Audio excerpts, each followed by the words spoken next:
Hi, sweeties. How are you doing? Welcome to Sim. Thank you so much for the support. Hope you all are doing great. Asian Americans are crashing out. Koreans, to be precise, because if I say Asian, I need to be very specific at this point in time because I learned that I know Asians somehow voted for this man, but Koreans overwhelmingly voted for this administration, and now their butts are being whooped back, forth, center, and all that. Let me tell us something I noticed about Asian people. Asian people are very cunning. Asian people will never speak up when something is pressing everybody. As long as even when they are not okay, they still do not want to speak up because this model minority of a thing, they want to be the good people. They do not want anybody to see them as a bad person.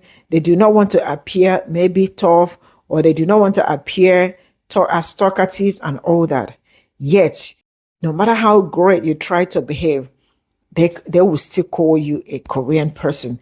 They will still tell you that you are not white. And no matter how white your skin is, you are still not white. There is one thing that will always tell people, no matter how Americanized you are, that will tell people that this person is Korean. Everything going, you are, I am glad you all are saying that they are coming for you now. Glad you know that they are coming from you, coming for you. And it is the same people you guys want to align yourselves with are the ones coming for you, not even my people. Let's get into this video. Asian Americans did not overwhelmingly vote for Donald Trump, but you know who did? Korean Americans did, specifically in Georgia. And why does that matter? Because of what happened in Georgia the other day. Now, the last time I called out Korean Americans for their vote for Trump, I got called a lot of things on this app in my comments and in my DMs from other Asians. So I will say this. Wasn't all Asians, wasn't even a majority of Asians, but it was 64% of Korean Americans in Georgia, and that is relevant to this conversation. Because those factory workers, those Korean nationals who are now having to deal with a legal nightmare, probably lost wages because you think Hyundai is paying for them while they're being detained. It was their cousins, their American cousins, who made all of this possible.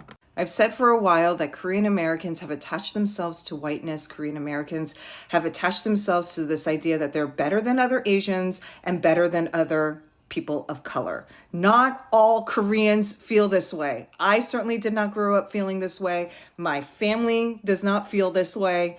Don't come at me. If this isn't you, congratulations, you're one of the good ones. But I'm telling you, 64% of Korean Americans in Georgia voted for Donald Trump. And I'm speaking to them specifically. They will never see you as American. The Red Hatters, they will never see you as an equal member of society. And that might actually be okay with some of you because you have placed them at a higher status than even yourself.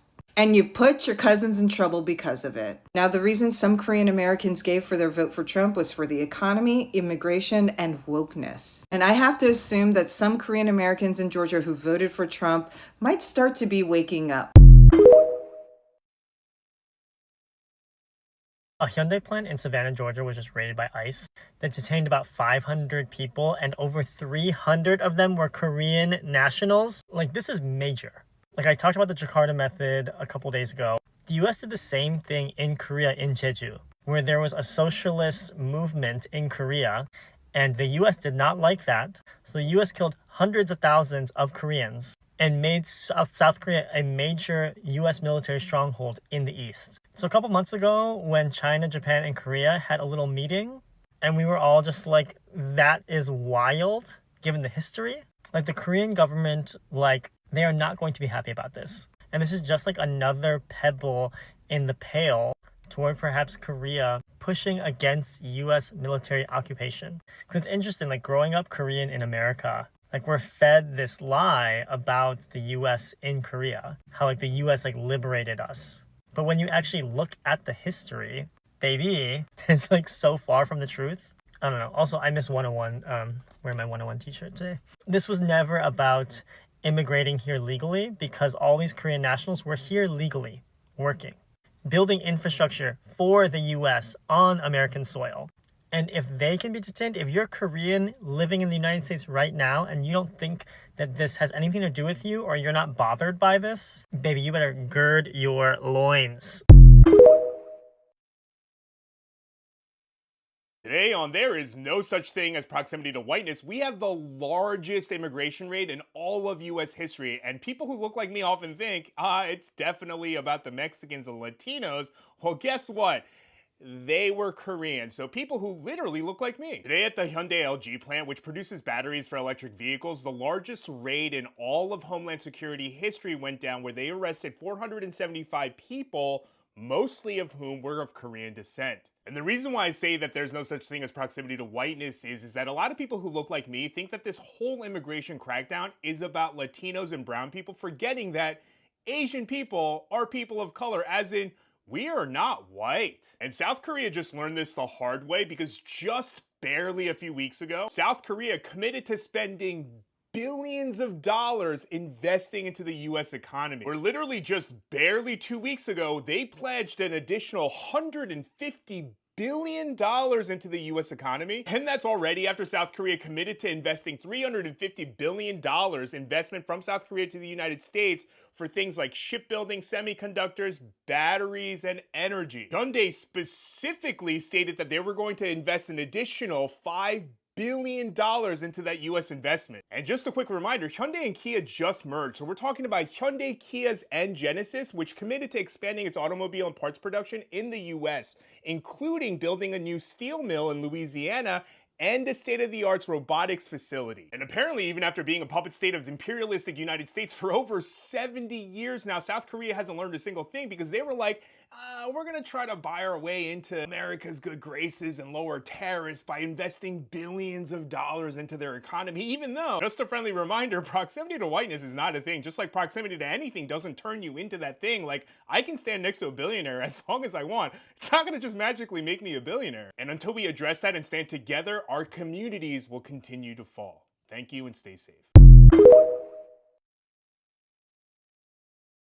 So the largest ICE raid just happened in Georgia at a Hyundai EV plant, where ICE detained over 500 people, and over half of them were South Korean nationals. Now South Korea has deployed diplomats from Washington, D.C., the Atlanta consulate, and even from South Korea to help intervene and help facilitate the South Korean nationals that are currently detained by ICE.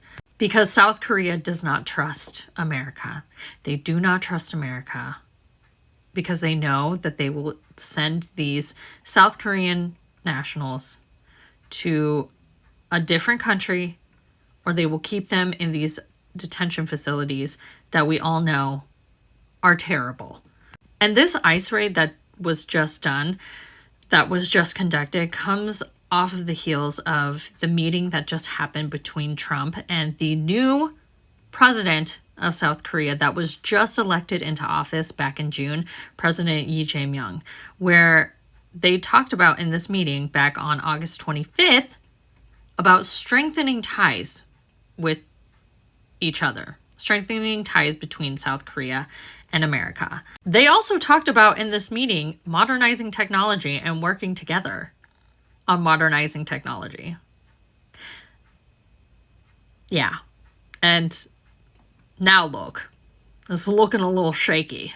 And also, I hope this is a fucking wake-up call to a lot of Korean people who think that we are the exception, that immigration and ICE does not fucking apply to us. News fucking flash, y'all. It does. Who do you think that they were gonna go after they picked up Hispanic and Latino people? Who do you think was next on that list? Anybody? It was us. And it's very interesting to see that they did this in Georgia, because Georgia has the third highest population of Koreans living in America outside of LA and New York. Yeah. And a lot of Koreans in Georgia back during the election, the presidential election, talked about how they were going to vote for Trump because of economy and immigration. Those were the two things that they were like very focused on during the election, was the economy and immigration. And now look. A lot of those businesses are closing, and now they're rounding up our people. Oh, I hope this is a wake-up call that proximity to whiteness and the fact that we will never be considered equal to white people, no matter what we do, no matter how successful we become, we will never be seen as our equal. They still have the same racist rhetoric that they do about us, that they've had for centuries. This is a huge fucking wake-up call for a lot of y'all. The ICE raid that just happened at the Hyundai EV plant in Georgia is going to and has ruined all future international business for the United States, has ruined international relations, and is going to tank America's economy and Georgia's economy even further. South Korea has been one of America's strongest allies for a very long time. They've had a very strong relationship for a very long time, and South Korea has invested a lot of money, millions, billions of dollars. Now the South Korean government does not feel safe with their Korean nationals, and they do not trust the American government or American law enforcement to not infringe the rights upon their own citizens. They feel backstabbed, and that is deeply concerning and very alarming with the future relations of South Korea and the United States moving forward after what just happened, after what just took place in Georgia. Not to mention, Hyundai and LG have invested millions, billions of dollars into this. And now South Korean businesses like Hyundai, Kia, LG, Samsung are going to question whether or not it is worth the time, the money, and the investment moving forward. And they will most likely pull out of America. Georgia has the third highest population of Koreans living in the United States outside of California and New York. Most of the Koreans that live in Georgia live in the Atlanta area, and they live in the Savannah area where the Hyundai plant is located. Hyundai will most likely pull out, and if they do, Georgia's economy will tank as well as America's economy, which right now, the economy is not looking that great for both America and Georgia.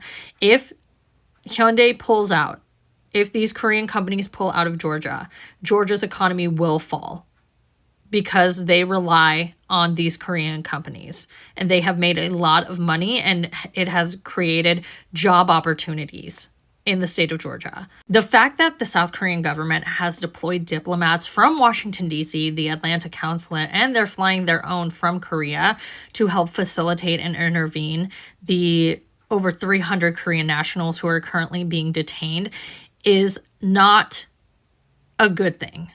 After the meeting that just took place on August 25th between Trump and the new president of South Korea, who was just elected into office on June 3rd. This does not look good. On top of that, the New York Times article that just came out about how Trump deployed Navy SEAL 6 to North Korea to plant a listening device.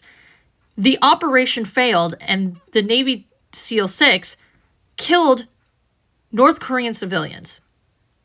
So right now, the relationships between South Korea, actually Korea in general, both Koreas, does not look good for America at all. And it's very troubling and very concerning. A lot of Korean people are talking about this, and it's very interesting to see how this has really turned around and how a lot of Korean people are just now, unfortunately, seeing that this was never about rounding up illegals. Like, we were gonna be next. We were going to always be next. After Hispanic and Latinos, they were always going to come after us. It was always going to be us. But to see the real life turnaround is just really interesting to see. And as a Korean person, I love telling my own people I told you so. Yeah, tinfoil hat time, because I think that this was a concerted effort. I think there was a concerted effort to make Asian Americans feel like they were the model minority and better than Black and Latino communities so that we would not align ourselves with them, because somebody imagined the power that we would actually have if we all got together. And they said, you know, we should probably not do that. In 1987 came out this Time magazine article, okay? And it really called us the model minorities. I was was 8 years old when that magazine came out, and I have to say, like, there were many people in my community who believed that. Not everyone, but many. In 1968, my grandmother applied to an ad that was in a Korean newspaper. It was this tiny little ad, and it said hairdressers wanted to go to America because there was a labor shortage. As an adult, I looked into this. There was no labor shortage. They just didn't want Black women to work on white women's hair. But they said it was okay for Asians to do so. Just like the Chinese people in Sinners, the couple, one sold groceries to white people and one sold groceries to Black people. Asian people sort of lived in this between space, and we were allowed to do business with white people in that sort of way. Like, my grandmother had white lady clients. So opportunities were given to Asian people that were not given to Latino Americans and not given to Black Americans. They were given to us. And I do think that all of this was on purpose. They didn't want us to align ourselves with anyone but them. But they never really saw us as American either. So let's talk about what just went down in Georgia. ICE stormed a Hyundai factory and took nearly 500 people into custody. 500. More than 300 of them were South Koreans that were flown in to help build cars. But this isn't just any factory. This site was supposed to be a $5 billion electric vehicle project, a push towards clean energy, a symbol of partnership between the US and South Korea. Biden put this in motion as part of his green energy agenda. Trump tried to slap his name on it when he got back in office, but the credit wasn't his. So instead, he does this. He sabotages it with the largest single-site ICE raid in history. So let's think about what that means. South Korea is now in Washington trying to figure out whether their investment is even safe. And meanwhile, hundreds of engineers and technicians are gone, just disappeared into the system. Where are they now? Sitting in detention centers, being fast-tracked for deportation? Nobody is giving straight answers. And to make things even worse, they were building the future of American manufacturing, which has been essentially dead for decades now. These engineers were invited here, but Trump's immigration agenda isn't about stopping illegal immigration. It's about targeting people of color and flexing power over who belongs and who doesn't. So yeah, this isn't just an immigration raid. Once again, it was a political move. It was Trump cutting off America's clean energy future just to prove a point. This is all I got from this video. You know, one thing I know for sure is that I don't speak. I don't know how to talk. It's not in my culture to speak. One day you definitely will have to do it. If you don't do it when you were supposed to do it, you will eventually do it when you were not supposed to do it. And Koreans are doing it when they were not supposed to do it. Because the problem we are facing is that some people think some problems going on in America is not for them. It's probably for Black people or for any other person. But for them, they would rather, like, hide their mouth under the couch or under the table and speak than standing up and speaking up for themselves. Now they are the ones telling you that they are coming for them. I am glad you all know that they are coming for you at this point in time. Like the first woman said, Asians did not overwhelmingly, but Koreans overwhelmingly voted for this administration. So I am sure you all are enjoying your package at this point in time, because I can see it's really a great package, and I hope you all enjoy it, because the people you all want to be in our, you all want to join force with, do not even want you. One thing I keep telling people is that proximity to whiteness is not white, does not equal to whiteness, and we never ever equal to whiteness. Not until you guys get this into your skull. You are not white, you are not white. No matter how great you speak, no matter how fluent your accent is, especially some of these Korean Asians, I see some of them they have great accent, no problem. And you see them, they don't even act like they are Asians. You can also see how deeply, like, white supremacy has also eaten deeply into their blood, that, they do not want to, they just want to align with that other side. But when I look at you people, I mean, no matter how great, it's just like, I'm sorry to, I am not, no matter how great your accent is, no matter how good your look, no matter how white your skin is, I know, I can tell you, if you are Asian, if you are Korean, especially Koreans, I can tell. I am not trying to be mean. It's just like, no matter how I try to disguise myself, like, so you don't know, maybe I am a black woman or something, like I am. See, you definitely will know. You definitely will know. My accent would, first of all, my accent will give me away. Will tell you that, hey, then before, my hair, my eyes, my nose, all of it will give you away, will give me away. So no matter how you guys try to hide where you are from, you cannot hide it. There is something that I know that is very peculiar. I am very peculiar, that will also give you out. So you guys should lower your wings. Be outspoken as human beings, not trying to align yourself with people that do not want to align with you. Now, they are calling them illegal when we are not even sure, because there is no how, even if there are 300 or 400 or 500, there is no how all of them will be undocumented. Check it out. But now they are calling you people illegal. Man, I will draw the curtain here. You guys can crash out and crash in, because this job is not only for black people, it's for everybody. Not until you all wake up and know that you are not a white man or woman, you are an Asian person, the better for you. Bye for now.